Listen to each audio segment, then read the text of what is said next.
Hello, everyone. Welcome to another Observable live coding session. I use this specific live stream for interview discussion.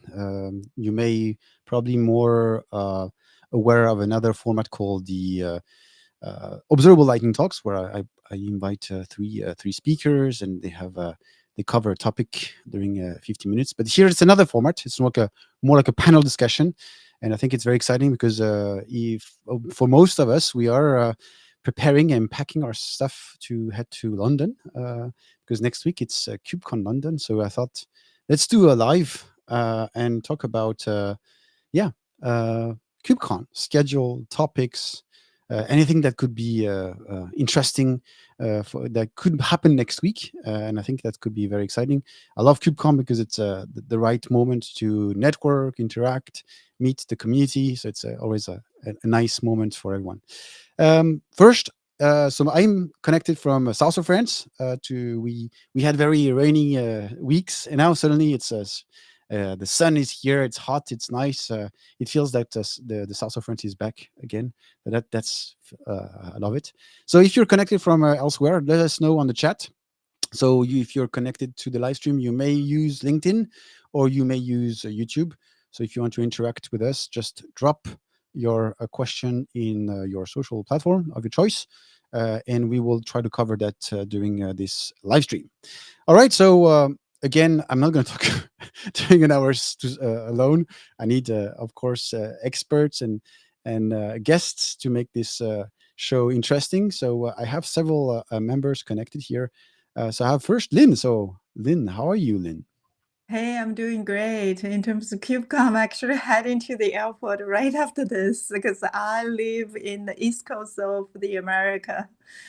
So you will arrive tomorrow morning in the UK. So still you have a weekend to adjust with the... Yes, that was the goal. Yeah, I will arrive like 6 or 7 a.m. tomorrow morning in London. And I need to be at the Maintainer Summit at 9 o'clock local time. That's why I'm arriving super early, just to make sure I'm adjusted. For those who never heard about Lin, so Lin is very active in the Istio, Ambient mesh. I mean, there's so many projects that you cover. It's impressive. It's you are a high figure of a CNCF. So very happy to have you here today in this live stream, and very happy to discuss about different topics that you are covering. And I hope that you will answer to all my questions and maybe probably all the questions from the attendees. Yeah, I'm excited to be here. Thanks so much for having me. The second guest is Abdel. Abdel, we met in several KCDs, and we had Observer Lightning Talks together Yes. a couple of weeks ago, a month. Or no, I don't even. I'm losing last year, Christmas. For Christmas, it was the Christmas edition. That's true. Abdel, so where are you connected from today? Hello, I'm still in Stockholm, so I'm traveling on Sunday. I don't need to adjust to time zone, but I'm traveling on Sunday anyway. Yeah, I will do the same. I will be arriving Sunday evening in London for sure. And last, we have another friend, Mauricio, or Salaboy, who is also at the last Observable Lightning Talks of Christmas. It was an amazing one, by the way.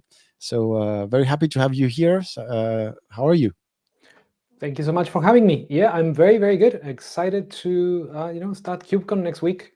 And as Lin mentioned, I'm also looking forward to the Maintainer Summit. I am really excited to see how that works. So when are you heading to London? I'm already in London, so I just need to... Yeah, I forgot about the details. The problem is that it's going to be a tough one for me because I'm probably 1 hour and 15 minutes away, so it will be a long commute every day. And I'm thinking kind of like on those platform engineering coffee, meetups that happens at 7 a.m. And I'm thinking, a week of that will be a killer. All the parties, it's going to be tough but fun for sure. I love the lights that you have behind the scenes, the Dapr one. It's the Dapr one, yeah. Oh, it's like a neon sign, so you will see it at KubeCon as well. Oh, I must bring that. Yes, but you need to. You probably want to turn on mirroring on your camera because it looks the other way around. It's true. It's saying that. What the hell? Yes, even your T-shirt actually doesn't read Dapr. Good. Good thing. I don't know. Mirror camera. There you go. It's on. There we go. Ah, See? magic happens. See? Yeah, I was There you thinking, go. like, did you switch from Dapr to RCAP? Yeah, RPAD. Yeah, interesting. It's a new project. It's like a new fork. Not related. Yeah. So I think you've been in. I saw a lot of things, a lot of posts in Brazil. So you were at KCD Brazil recently. I went to KCD Brazil last weekend. It was fun. It was in Rio. Amazing stuff. Yeah, great community, very vibrant. You know, they're just doing a lot of stuff. I was surprised to see Brazil. I don't know if you have seen that, like Brazil statistics on GitHub. The amount of open source that gets generated there, it's huge. They were expected to overpass India in 2026, which for me, it's like, okay, that's interesting. That's a lot of open source software happening there. So, yeah. Was it like because I think the KCD is limited to 500 attendees. So was it like a full packed 500 attendees or a smaller one? It was a little bit smaller because it happened in Rio and not in Sao Paulo, in like, you know, where all the tech companies were. And that's because like they like to move around just to engage with different communities. But it was very interesting. There were like a lot of companies coming from Brasilia and Sao Paulo as well. So cool. Yeah. So are you still jet lagged or are you recovered? It's kind of interesting. It's so far away, but it's only 3 hours difference, which is, you know, for me, my brain cannot process that. But yeah, it's because it's down south only, right? Like down south, a little bit west. But 3 hours difference is not that bad. Yeah, that's true for sure. So for this, to prepare this live stream, I decided to cover different topics. And one of the topics I want to cover is, first of all, the actual KubeCon talks. And so I'm just going to share. So for those who wants to have the KubeCon prepare the schedule for next week, for those who's coming to London, you can basically go to the following QR code up where you have will get to this page, the KubeCon schedule. There's a separate schedule for the co-located events. For Observable Day, for Istio Day, for there's a eBPF. There's so many co-located events today now. So for those who never seen that, check it out. So you can prepare at least pick and choose the actual talks and topics you want to cover, because there will be so many things happening. So you have to prepare yourself. So I think all of you are doing sessions. So who wants to start? What are the topics you're going to cover? Lin, do you want to start? Yeah, sure. I will be wearing different hats at KubeCon. So on Monday, I'll be mainly wearing, I guess, the CNCF TOC hat and also the Istio maintainer hat. So I believe the TOC has like 3 sessions on Monday, which we will give an introduction of like the mission of the TOC, where we are involving the next generation of tag, which in the middle of restructure of everything. So we also are going to have a Ask Me Anything panel around the technical oversight committee. And then there's a Istio project meeting towards the end of the day. So I'll be pretty busy running around on the Maintainer Summit, but I'm really excited this time. We're expanding the Maintainer Summit beyond just Kubernetes contributors. So that's very exciting to me. On Tuesday, I will be speaking at Argo Con. I'm really excited about that because this is a speaker slot just for me. So I have the full control of the session. And for those of you who follow me on my LinkedIn, I've also been posting about the awesome demo I've been building for that talk. So I'll be doing live demos. Most of the live demo, I only have 1 slide to talk about how I developed this generative AI application, how I add RAG into my application, and how I use Argo rollout along with Istio Ambient to kind of roll out the new version of my application. So super exciting stuff. And then on Wednesday, I believe I have an Istio session. Fasila and I wrote a book around how the Istio character Easy saves Kubernetes Captain Kube's birthday. So we'll do a little bit fun reading of the book. And most of the session, I will be giving a live demo around Istio, around Ambient, how Ambient can help the characters, which we describe as pods running in Kube, to secure, observe, and connect the birthday party. So that was my Wednesday. And on Thursday, I also have 2 talks. So one of the talk I'm going to co-speak with Ahmed from New York Times about his journey with Istio Ambient. So really excited to hear from him on that. And also on Thursday, there's a maintainer talk around Istio. So me and Raymond from Forbes and Louis Ryan, one of the co-founders of Istio, we're going to talk about the past, present, and future of Istio. So very excited about that. I also have 2 books for signing. So if folks are interested in my book, Istio Ambient Explained, and also how Easy saves Captain Kube's birthday. So those 2 books will be available for signing throughout the week. Thank you. Wow, it's gonna be a busy week for you. gosh, it's very hard to catch you in KubeCon, because you will be going to one talk to another talk. Wow, okay. We'll see each other on the hallway. So do stop me. If you see me on the hallway, I'm actually nearsighted. I don't like wear glasses. I probably should took the eye surgery. So if I didn't say hi to you just because I was nearsighted, not because I was rude. Okay, so I will note it down for sure. Awesome. So Abdel, yeah, and you have a talk as well. Multiple ones. So I have we have some stuff going on Monday, Tuesday in our office, but those are like Google specific stuff. But at KubeCon, I'm gonna be at the co-located events on Monday. Okay, which one? So I'm doing the AI Day. I'm doing a lightning talk on the the Kubernetes Gateway Inference extension. So that's the extension of the Gateway API for inference workloads.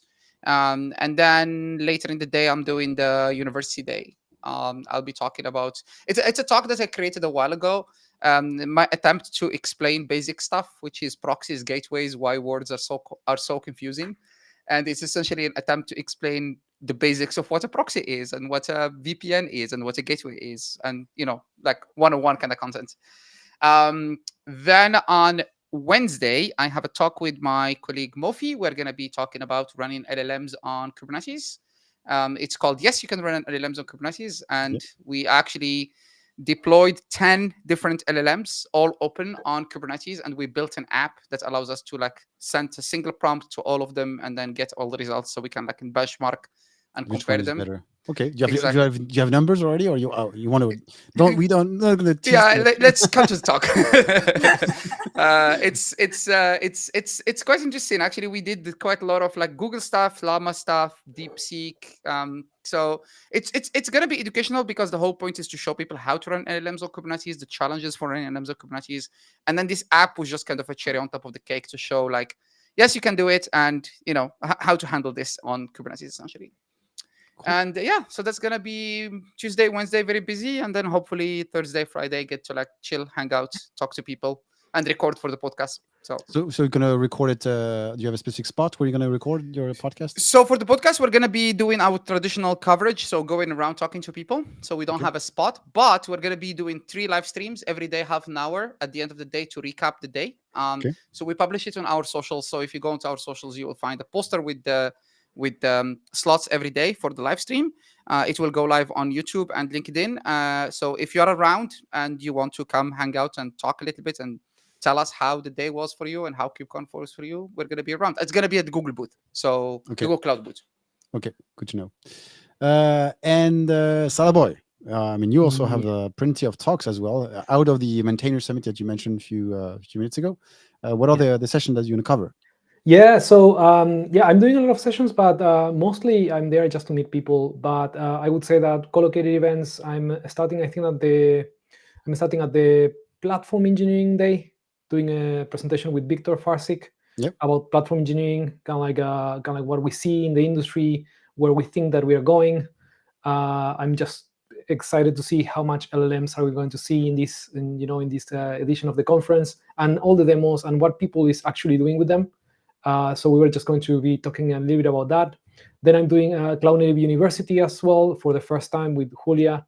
And we are talking about like some tools that can help developers to be a little bit more productive when they are starting, just trying to explain them which tools will do the things for them that will improve their experience when starting with Kubernetes and with the Cloud Native space. And then I have a learning lounge session, which is going to be my first time. I haven't done that before, but the title of the presentation is a short presentation. I think that it's mostly about like giving people tips about how to, for example, go from being a developer to a platform engineer and the differences between these roles.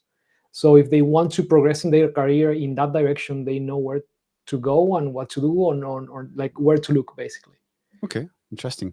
Yeah, and finally, and then more. I think you have another talk with Thomas Vitali, no? Or that's correct. That's on Friday. So this is kind of like interesting. Friday talks are always interesting just to see who stays for those presentations, because most people from abroad, they will start flying away.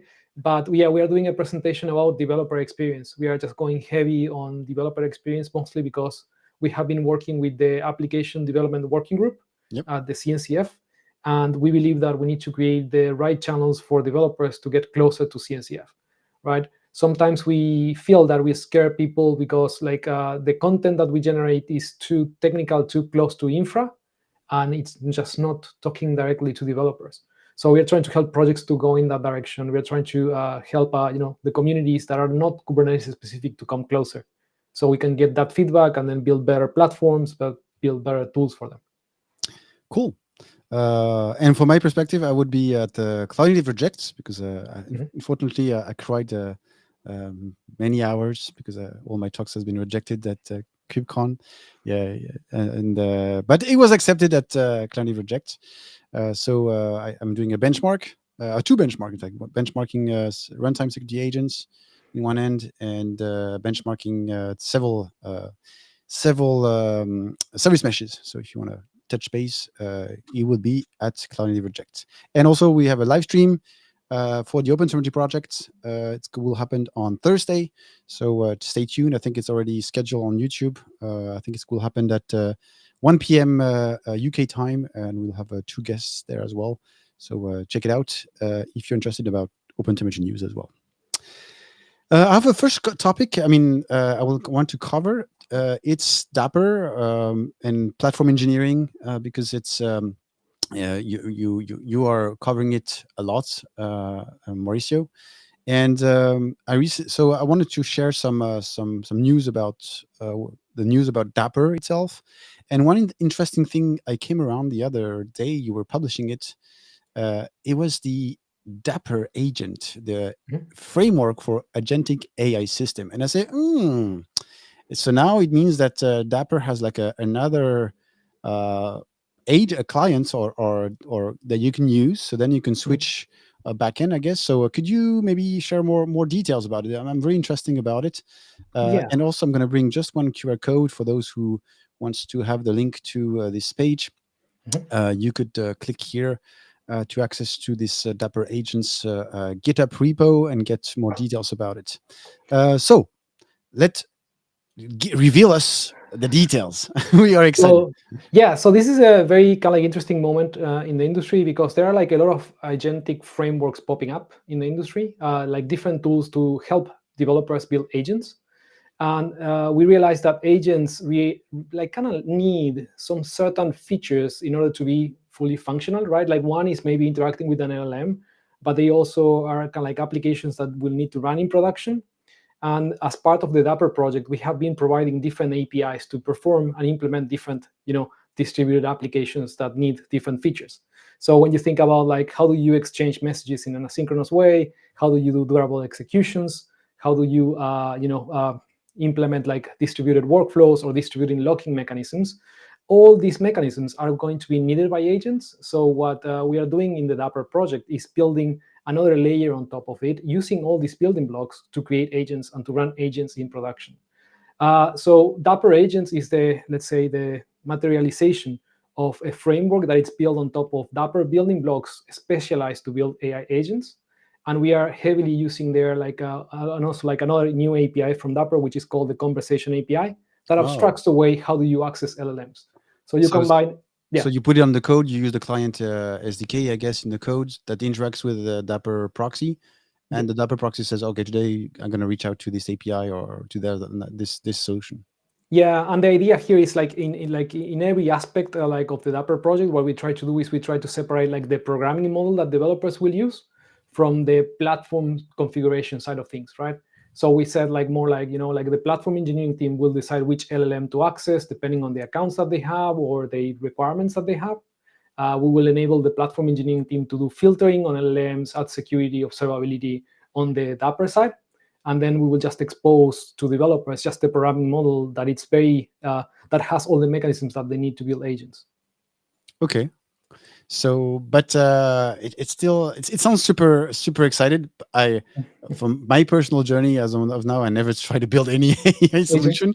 Yeah. So maybe Abdel, because you with your talk and your that you're preparing, do you see would that simplify your benchmark you did? So our talk is, our demo is pretty basic, right? Like our demo is really just deploying LLMs and exposing them as an API and then calling them from an app. So we don't really have any agentic stuff. We're still following the old school approach of deploying LLMs, just like YAML. I don't know. I'm old school. I like YAML. I know that a lot of people have problems with that, but I'm a big fan of YAML. So I didn't really look too much into the Dapr stuff, but I actually was curious about the thing that Solo announced, the K-agents thing. We'll cover that. We'll cover that. So actually, I'm actually, sorry, I'm not going to answer your question because I know that you asked me a question. I think my question back to the group would be, like, what makes agents on Kubernetes specifically more complex? Because in my head, agents are just a workload, just an endpoint, right? Mm-hmm. So I understand that there is probably a valid use case for having some abstraction layer with some extra tools. I'm not able yet to wrap my head around it in general. Yeah.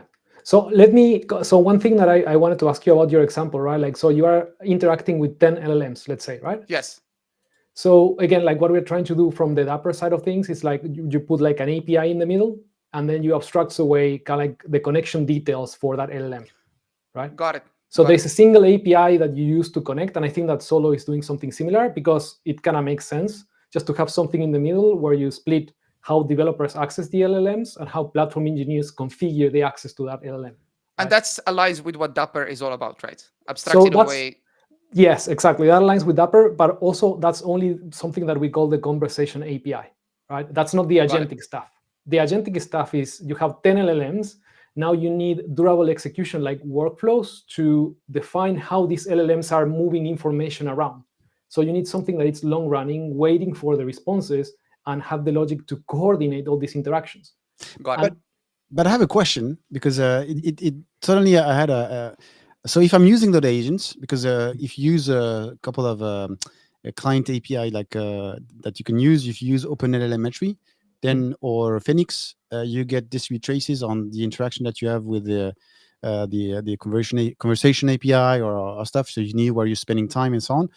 But I was wondering if I start to use the Dapr agent or K-agent, maybe would I drop this observability layer that I rely on today to do some stats on how many tokens I'm consuming and so on, or is it still there?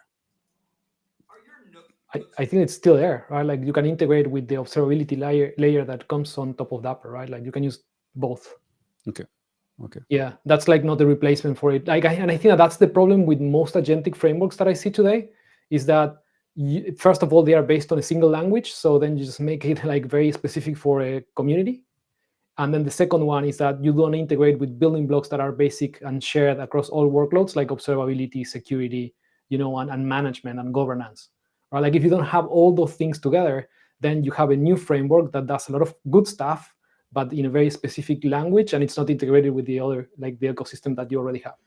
Okay. I mean, from our experience building the demo that we're going to present, we definitely face this in the sense that the ecosystem is super fragmented, right? The way the APIs are working. So there is a little bit of conversions toward the OpenAI API spec. So there are a lot of these inference servers that you can use with either their own API or with the OpenAI API. It's kind of confusing, the OpenAI API. So VLLM support it, TGI support it, and a bunch of other ones support it.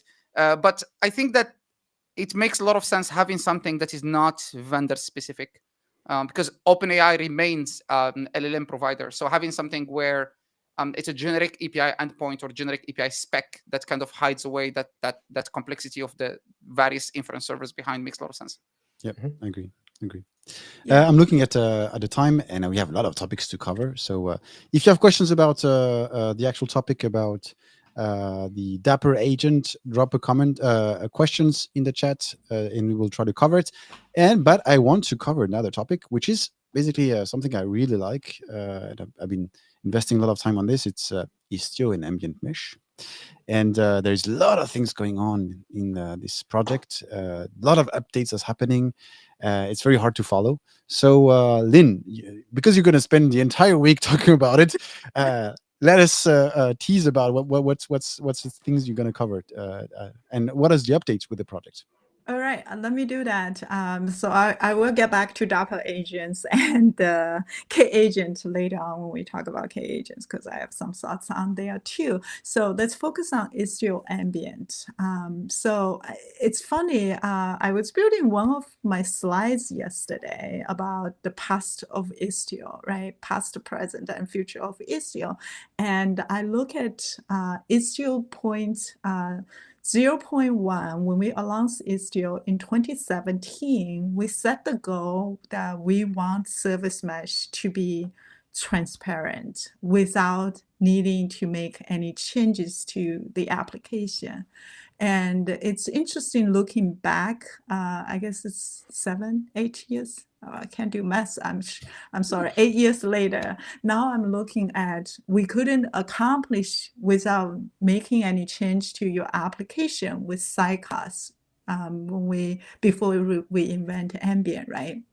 So for those of you who are not familiar with Istio Ambient, it's a new data plane mode we introduced in Istio almost 3 years ago now, and that just reached GA last year in KubeCon at Salt Lake City, that allow users to have their workload participate in the mesh without any sidecars. That's the power of truly transparent mesh, be able to provide to the user without them to restart their application, without dragging the sidecar, no need to restart their application whenever there's an Envoy CVE. So in order to achieve the goal we set for Istio 8 years ago, to be transparent to the application, I don't believe we did it with sidecar, because the amount of memory it was using, the constant restart to enroll into the mesh, to pick up any Envoy CVE, which, by the way, happens almost every single month.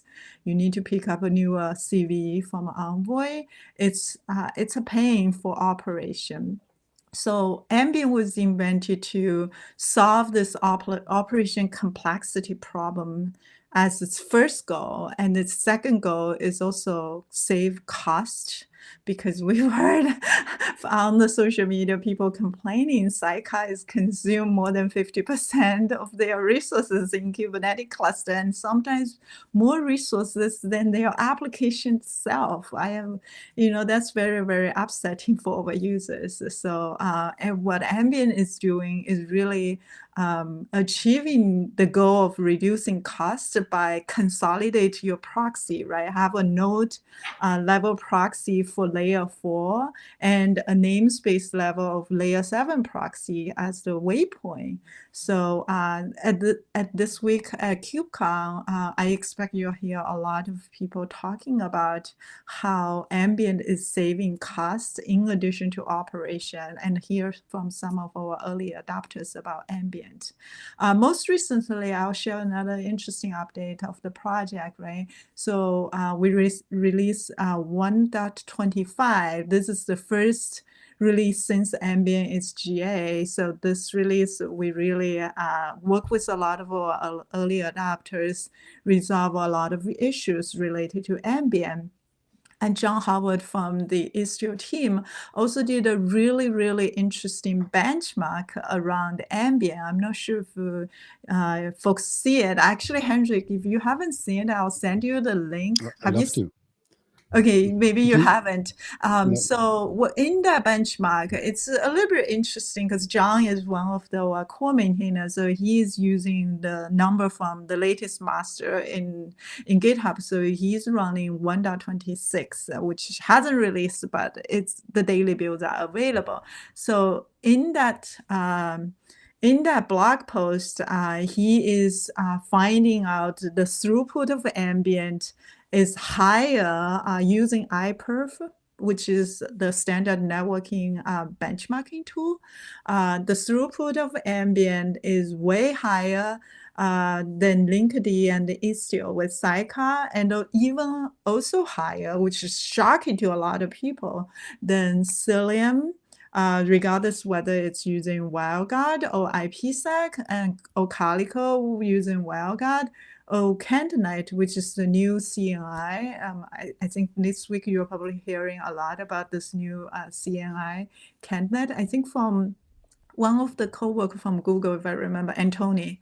So it's just very, very interesting to see Ambient has the highest throughput. And what's also interesting, do you know if I'm allowed to share my screen actually? Yeah, you can share your screen if you want.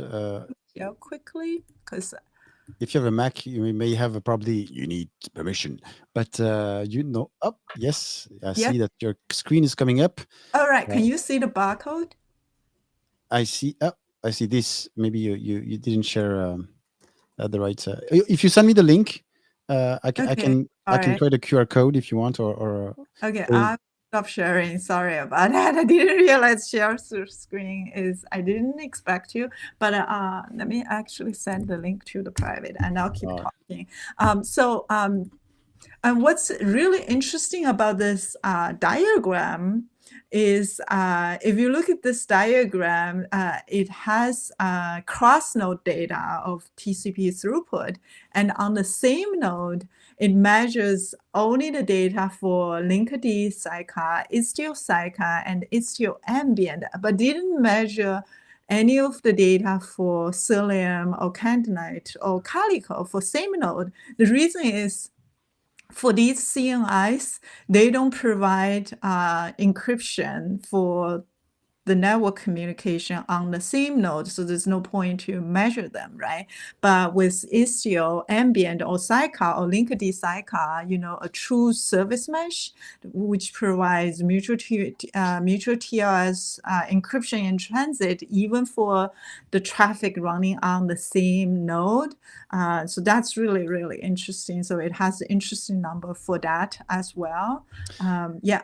Now I saw that post. I saw it and I looked at the numbers because I was doing the benchmark at the same time and said, let me look at the numbers.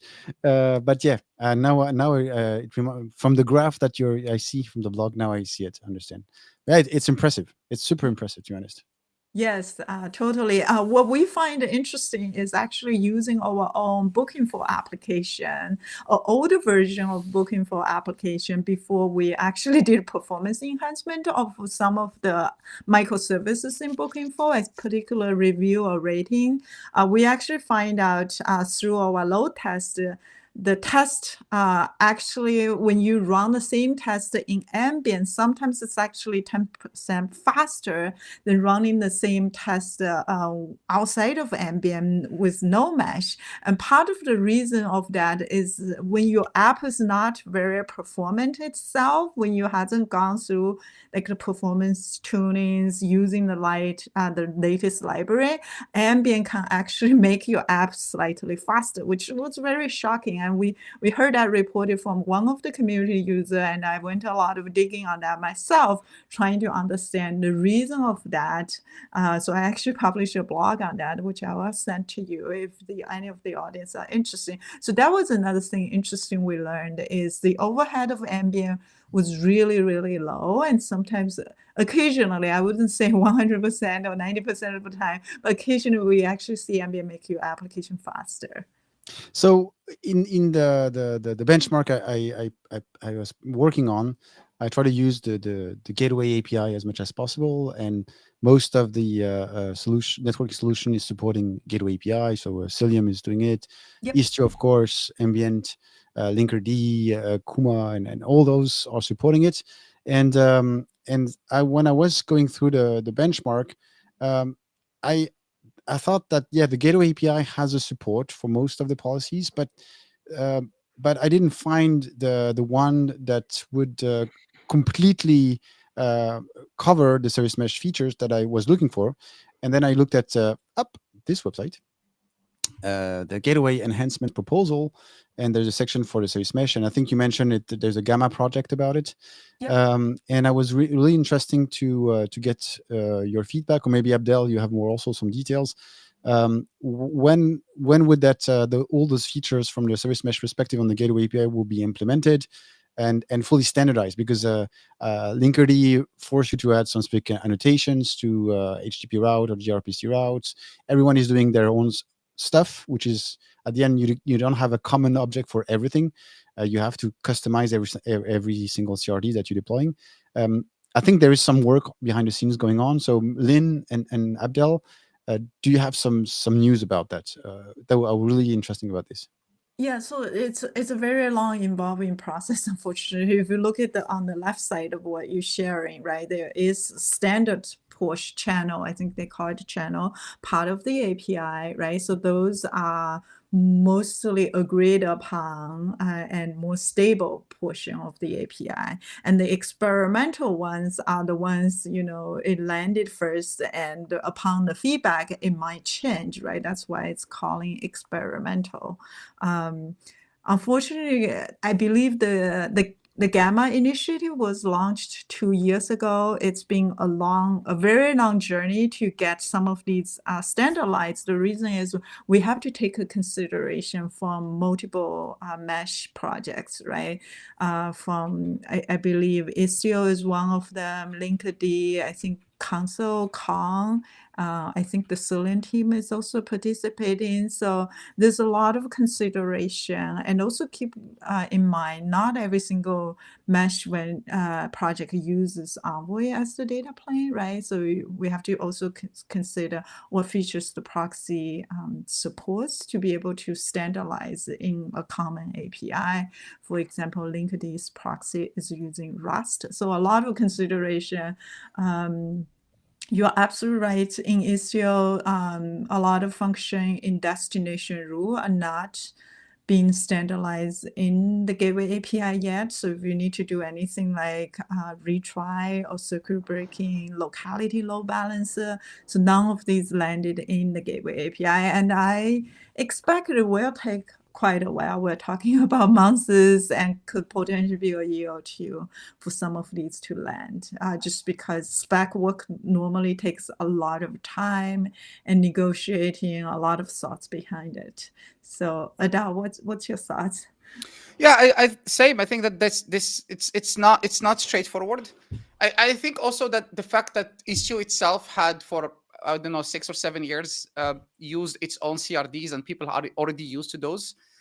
Despite how sorry for this, Lin, despite how convoluted they can be sometimes and very hard to understand, right? But once you wrap your head around it, like you understand how it works, and then moving away from that toward the Gateway API. And on top of that, you have to also learn how the Gateway API works, because kind of the philosophy and terminology is not the same, right? The only thing I have to say is that I think the fact that these are two separated projects makes it even slightly more hard, right, to kind of converge them into a single standard way of doing things. The dream is that we have a single API to do both northwest and north-south and east-west. Yeah. But we're not there yet. So I'm keeping an eye on it. Hopefully it will be. I mean, just to be clear, today you can actually install Istio and enable the Gateway API, and you can do certain things using the Gateway API, right? So it's already there. Just like some features are missing, and it's a work in progress essentially. Yeah, I agree. I mean, for most of the things, I would say for 85% of the usage, you have it. But if you start to do some, you want to make some sacred breaker rules or protect some stuff, then you don't have the full coverage. I agree. I wanted to cover another project that I was looking at, and you, Lin, you were posting a lot about it. It's the KGateway, and honestly, I never played around it, and I would say, oh, I want to take advantage of these live streams to learn more about. So, what could you do the elevator pitch? What are you resolving? Why would I need to use KGateway? I'll let you talk. So KGateway is a new project. I shouldn't say new per se, right? So when we first started Solo, we had one open source project which called Glue. Are you guys familiar with Glue? Yes, of course, yeah. Okay, so if you're familiar with Glue, right? So it's one of the most mature and deployed Envoy-based cloud-native gateway projects, right? So we had hundreds of users adopting Glue, and many of them are running in production. So after 7 years of learning how to build the best Envoy-based API gateway, we decided to donate the Glue projects into CNCF. So that's being renamed because we don't want to have the Glue name, which is quite associated with our company. So we kind of think out this new name. So that's why it's KGateway. A little bit different than Glue, though. I would say KGateway is designed to be more scalable than Glue because we learned how to build a scalable control plane through 7 years learning journey. And when we redesigned KGateway for the control plane, we kind of redid some of the control plane magic to not based on Kubernetes controller runtime and be able to handle the events more gracefully and more scalable. The other thing I would say, what's interesting about KGateway, I'm not sure if Adele, you're going to talk about this soon, about the Kubernetes inference extension. I believe KGateway is one of the first 1 or 2 projects going to implement Kubernetes Gateway inference extension with Daniel from Solo being a maintainer on both inference extension and also KGateway. So we're really excited to be able to implement that, provide to our user. And KGateway also supports the AI gateway functionality. So that's also an interesting part of the gateway now that we talk a lot about, running workloads, agentic workloads interact with large language model. You need rate limiting, you need to do semantic caching, you need to be able to think out your secrets and access control, and then rate limiting based on token. Tons of more requirements arise when you're talking about running agentic AI workloads in Kubernetes. So first, so basically the thing that I needed for ambient mesh that was missing for my last mile stuff, it means that a better waypoint proxy for ambient mesh, it means that if I was using KGateway, I would have that on benchmark. So that is, I love that. I need to try it out. And I see for the sake of time, because I'm looking at the time, we are time is running fast. Wow. And there's an AI gateway for security LLMs. It means that this will be in conjunctions with another project that I discovered through your post that you did called the K Agent. And we discussed a few minutes ago about the actual Dapr AI agent, and here we have KAgent, and I want to understand the differences. Is it covering the same features? Is there like a connection with KGateway? I guess so. Yeah, and it will be interesting to learn more about those pieces. Yeah, so right now, KAgent doesn't have direct connection to KGateway, but it can be built pretty soon. So I'm actually, so let me cover KAgent quickly. So KAgent is solving an internal problem we had at Solo, where we want to clone some of our best engineers to help troubleshooting and solve complex Kubernetes or cloud native operation problem. So we decided to kind of be able to bring their expertise to more people by building agentic AI agents for some of the most common Kubernetes-based cloud-native projects, such as Kubernetes Istio, Prometheus, and what else did we build? Helm. We also built one for Argo. So you can think about KAgents is open source agentic AI framework for cloud native projects. We ship a couple of sample agents already, and we are really hoping people would enjoy the vision of having AI agents for each of the cloud native projects sitting next to you to guide you as you learn a new project, to help you troubleshooting the problems you encountered when you work on a single project. So that's the vision of KAgent. We want to provide a catalog for all the cloud native projects in our ecosystem. And we started the project with the framework, with the seeding sample agents based on the expertise we had at Solo, and a bunch of tools that our agents are using. So you can think. So it's more like a troubleshooting. It's an agent that recognizes problem patterns and emits events or something in a specific formats. Then you can consume to say, oh, I have this, and KAgent is telling me that's the actual root cause from the problem perspective. So one aspect is troubleshooting. The other aspect is generate configuration. Like, can you generate a Istio authorization policy? Looking at my cluster, I need a generated authorization policy from review to rating, and I only need it on this particular path. And the agent also going to generate the policy for you, ask you to preview, and also ask, do you want me to apply for it? So it has, that's why we call it agentic AI workflow, right? Because it has multiple query to the large language model and autonomously, based on the feedback response from the large language model, and execute tasks along with interaction with the user. So let me cover quickly my perspective of how Dapr agent and KAgent is different. I really believe it's solving different problem, right? We're solving cloud native operation problem, where Dapr agent is target for developers building who writes agents, right?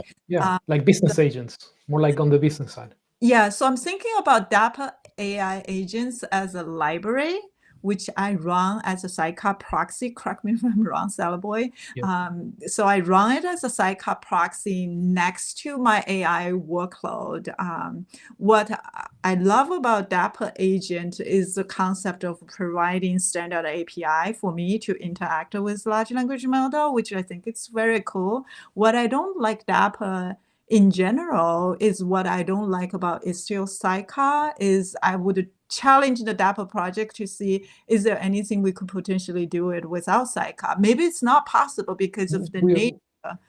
We already have it. So we have a deployment model that basically allows you to run like per namespace, proxy for the APIs. That's kind of like, that was my first contribution to the project when I joined, just to separate the sidecar from, from the application, because there are certain scenarios like serverless, when you need like bidirectional communication, for example, to receive messages that you don't want to downscale that functionality, you want to keep it running.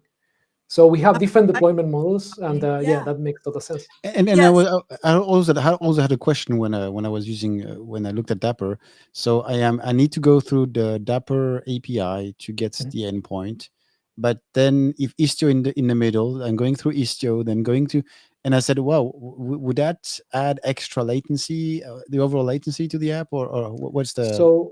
So yeah, so that's kind of like one of my ongoing conversations with some Envoy folks as well, because I do believe that at some point merging Envoy with some like application level functionality will make sense. Yeah. So it's just a single proxy or a single separated unit that runs. I think that makes total sense. That requires cross-project collaborations, and you know how that sometimes is hard because of priorities and because of politics as well. But I am actually having technical conversations about that because I believe that that's a good idea in the long term.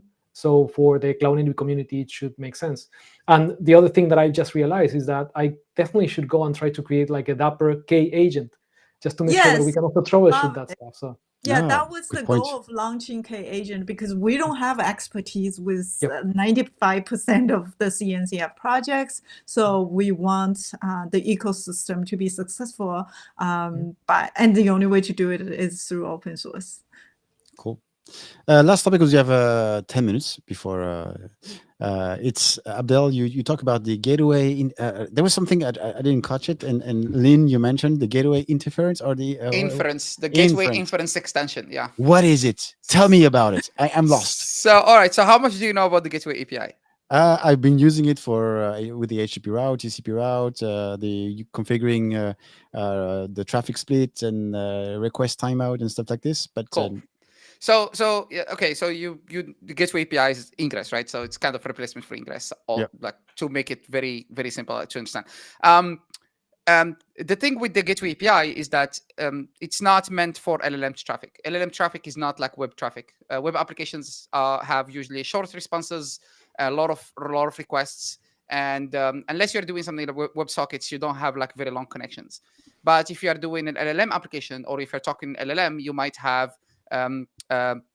your input is usually either text or it could be audio or video, right? You might have a very long connection because you're like sending a prompt and then you're waiting for the answer, or you're streaming the answer back from the LLM to the user, right?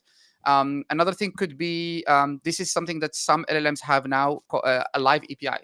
So you might have like a live connection to the LLM where you're interacting back and forth. So you are interacting with the LLM like a human being, where you can talk to it, it answers you, and then you can just interrupt it and then asking you a question, right? So all of these are basically traffic patterns that doesn't fit the typical web traffic. Yeah, and so the gateway API extension is an extension of the API, the gateway API, to meet the demands of LLMs, LLM traffic, right? So the first couple of features are going to be a very simple example. When you deploy an LLM on anywhere, Olama, right?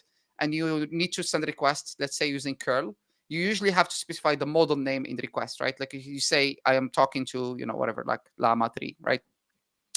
That works if you're doing in like single deployable LLMs. But if you deploy a lot of LLMs on Kubernetes and you want to expose them all behind a single load balancer, the LLM inference gateway has a built-in feature that allows you to just send a request and say, I want to talk to this model. And then the gateway will route to the proper model behind the scene. So you have a single endpoint to talk to, right? So this is the first one. The second one is they added this feature called endpoint picker. Essentially, you can think about it as a component that will read metrics from the models, regardless of which inference server is running in the backend. It could be VLLM or TGI or a Triton or whatever, and then takes these metrics and then route them to the gateway. So the gateway can understand how busy a specific model is, right? Again, because your metrics that indicates if an LLM is busy or not are not your typical web metrics. So it's like a sort of circuit breaker rule for LLM workload? Or? Could be implemented that way, but could be implemented just for weight-based traffic forwarding. So you have a request coming through the gateway, and then your gateway will say, okay, well, this model or this pool of models are actually busy, so I'm going to send them to this other pool of models. So these are the two first features that are being implemented in the inference extension. In the future, there are a couple of more features. Like one of them would be, for example, to actually do routing decisions based on prompt size or based on the type of prompt. So if you have a small text, or a small prompt, you might want to send it to smaller models, which are more efficient. And if you have longer prompts, you will send them to bigger models. Or maybe if the prompt is actually text, you send it to a text-only model. And if the prompt is video, you send it to like another model that can handle video. Or maybe another very common use case is this thing called LoRa adapters. So instead of fine-tuning a model to be domain specific, you use the same model and then you run in front of it a bunch of what we call adapters. So adapters are just like fine-tuned small models that are domain specific. So you might have, I don't know, a Llama 3 running in the backend, but in front of it, you have an adapter for Japanese language, an adapter for the French language, an adapter for math, an adapter for coding. And then based on the prompts, you run the prompt through the adapter before you hit the LLM. So this inference gateway will allow you to configure all these complex kind of traffic routing policies without exposing it to the end user. So that's what the inference gateway. So the inference extension is the first implementation of the gateway extension, because the gateway API is built to be extendable. Yeah. And then the inference extension is the first attempt at trying to extend the gateway API beyond what it was designed to do. And if we come back to Dapr, the agents, which means that I will have to create a specific route from the Dapr agent or proxy to the actual gateway. So then, because at the end, it's going to be the Dapr who's sending the request directly, no? There should be integrations needed to... Yeah. I think there might be some integrations, between Dapr and the gateway API. Yeah. Because the gateway API can be used actually even internally. It doesn't have, it's north-south, but it doesn't have to be north as in internet toward the cluster. It can be cluster toward the cluster. So the caller, the client, and the server, the model, could both be inside the cluster. Yeah. So, when you are building agents, usually agents have a built-in LLM, right? That's the whole point of an agent. An agent is an LLM plus an app plus storage. That's what constitutes an agent. That's what makes an agent independent, right? Quotes unquote, or like, independent, not independent, whatever. Like, that's what makes it operate on its own. It has its own built-in LLM. But there might be use cases where you might run a bunch of agents and then still route all the traffic through a centralized LLM, right? Where the gateway API could act as that like endpoint. Okay, super interesting. I will have to look at it because it sounds it resolves a lot of pains and makes a lot of value, especially if you're building those solutions. It's very alpha, so it's very early. And one interesting thing I would add is I believe somebody, Neo from Google, is actually also proposing to implement inference extension in Istio. So that's super exciting. Yeah, so I read that proposal, yes. Yeah. So it's we have 4 minutes or less, 3 minutes to go.